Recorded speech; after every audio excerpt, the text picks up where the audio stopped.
નમસ્કાર દર્શક મિત્રો, હું ડૉક્ટર કૌશલ પટેલ, આર્થ્રોસ્કોપી સર્જન, રાજકોટથી આજના આપણા પેશન્ટ અવેરનેસ સિરીઝમાં બધાનું સ્વાગત કરું છું. આજની આપણી ચર્ચાનો વિષય છે what is the multi ligament injury of ની. એટલે કે જ્યારે ઘૂંટણમાં બે કે તેના કરતાં વધારે લિગામેન્ટ જો ડેમેજ થયા હોય તો તેને અમે મલ્ટી લિગામેન્ટ ઇન્જરી કહેતા હોઈએ. તો આજના આપણા આ વિડીયોમાં આપણે એક પેશન્ટ સાથે જ લાઈવ વાતચીત કરવાના છીએ કે જે એક મલ્ટી લિગામેન્ટ ઇન્જરીથી તકલીફથી પીડાય છે.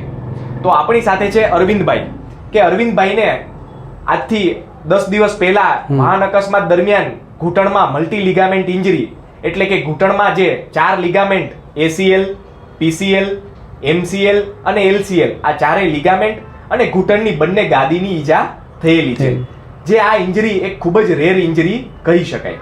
તો આપણે અરવિંદભાઈના મુખેથી જ તેમની આ પ્રકારની તકલીફ તેમને કઈ રીતે થઈ અને એમની સારવારના અનુભવો વિશે વાત કરીએ. અરવિંદભાઈ, કેમ છો?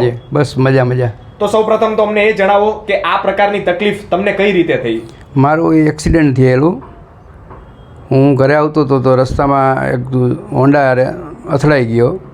પછી તાત્કાલિક સારવાર માટે અમે ગોકુલ હોસ્પિટલમાં ગયા.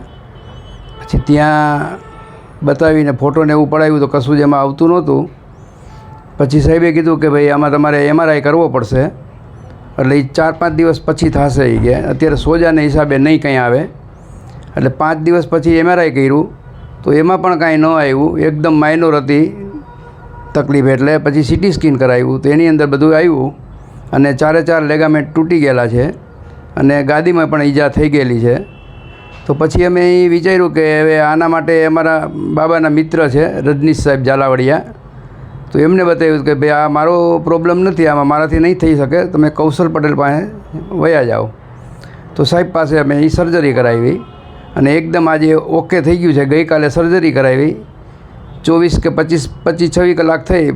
તો એના માટે હું ઘોડીથી ચાલી પણ શકું છું અને પગને મૂવિંગ પણ થઈ શકે છે, કસરત થઈ શકે છે સારી એવી, અને કોઈ જાતનો કાંઈ પ્રોબ્લેમ છે નહીં અને એકદમ ઓકે સર્જરી થઈ ગયેલી છે. હવે આ મલ્ટી લિગામેન્ટ ઇન્જરી વિશે થોડી વાત કરીએ તો સામાન્ય રીતે વાહન અકસ્માત દરમિયાન અથવા વિવિધ રમતગમત એટલે કે સ્પોર્ટ્સ ઇન્જરીમાં દર્દીઓના 1 કે 2 લિગામેન્ટ ડેમેજ થતા હોય છે. પરંતુ આ રીતે 4 લિગામેન્ટ ડેમેજ થવા અને બંને ગાદી ડેમેજ થવી એ ખૂબ જ રેર ઇન્જરી ગણી શકાય. અમારી મેડિકલ ફિલ્ડમાં પણ આ rarest of the rare injury ગણી શકાય. હવે જ્યારે આ પ્રકારની ઇન્જરી સાથે દર્દી આવે છે ત્યારે સૌપ્રથમ તો તેના મનમાં ઘણા જ પ્રશ્નો હોય છે. પ્રશ્નો કે સાહેબ હવે આ બધા લિગામેન્ટનું શું કરશું, આમાં કેવી રીતે સાજા થશું. પરંતુ અરવિંદભાઈના કેસમાં જ્યારે અરવિંદભાઈ મારી OPDમાં એન્ટર થયા ત્યારે એક વખત પણ તેમનો પ્રશ્ન એવો નથી કે સાહેબ હવે હું પાછો સાજો તો થઈ જઈશ ને. અરવિંદભાઈ એક જ વસ્તુ બોલતા, સાહેબ જે કરવું હોય તે કરો, મને પાછો પેલા જેવો કરી દેજો.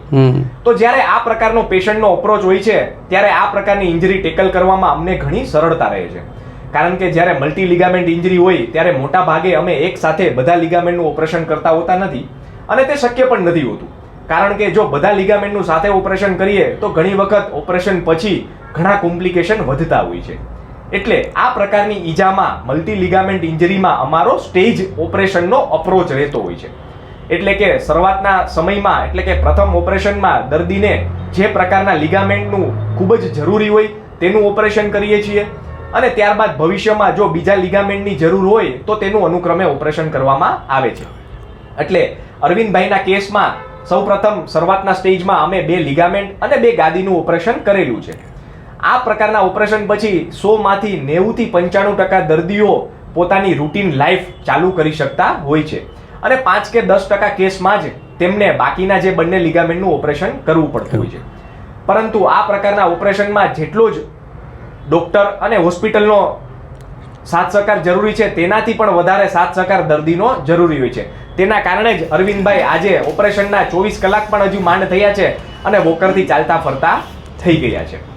બીજી વસ્તુ અરવિંદભાઈ હું તમને એ પૂછવા માંગુ છું કે કાલે સવારે જ્યારે આપણે દાખલ થયા ત્યારથી આજ સુધીમાં તમારો હોસ્પિટલનો અનુભવ કેવો રહ્યો? હોસ્પિટલનો બહુ સરસ.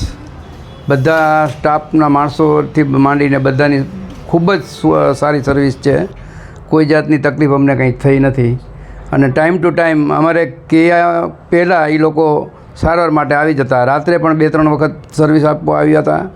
એક વખત બાટલો ચડાવ્યો હતો રાત્રે, પછી સવારે 5 વાગે ચડાવ્યો, પણ કોઈ જાતની કમ્પ્લેન કર્યા વગર એ લોકો સામેથી સર્વિસમાં પૂરેપૂરા સહકાર આપે છે. કારણ કે જ્યારે આ મલ્ટી લિગામેન્ટ ઇન્જરી હોય છે ત્યારે આ પ્રકારનું ઓપરેશન કરતી હોસ્પિટલો રાજકોટમાં નહીં ગુજરાતમાં પણ જૂજ જ હોય છે. કારણ કે આમાં ડોક્ટરની સાથે સાથે આખું ટીમ વર્ક પણ જોડાયેલું છે. અમારી સાથે અહીં એક્સરે, સીટી સ્કેન, MRI આ બધી વ્યવસ્થા છે. કારણ કે જ્યારે મલ્ટી લિગામેન્ટ ઇન્જરી હોય ત્યારે કોઈ પણ ઘડીએ ઇમરજન્સી થઈ શકે, તો આ બધો જો બેકઅપ સપોર્ટ હોય અને જો એવા સેન્ટરમાં જ તમે આ પ્રકારની સર્જરી કરાવો તો તે પેશન્ટ અને ડોક્ટર બંને માટે ઘણું જ ઉપયોગી રહેતું હોય છે. તો જે પણ દર્દીઓને આ પ્રકારની મલ્ટી લિગામેન્ટ ઇન્જરી ગોઠણમાં અથવા ખભામાં હોય તો તે આપણા નીચેના કમેન્ટ બોક્સમાં રિપોર્ટ્સ મોકલી યોગ્ય માર્ગદર્શન મેળવી શકે છે, અથવા તો Shiv orthopaedic super speciality hospital કે જે બાલાજી હોલની બાજુમાં 150 ફૂટ રિંગ રોડ ઉપર આવેલી છે ત્યાં આપણો સંપર્ક સાધી શકે છે. આભાર.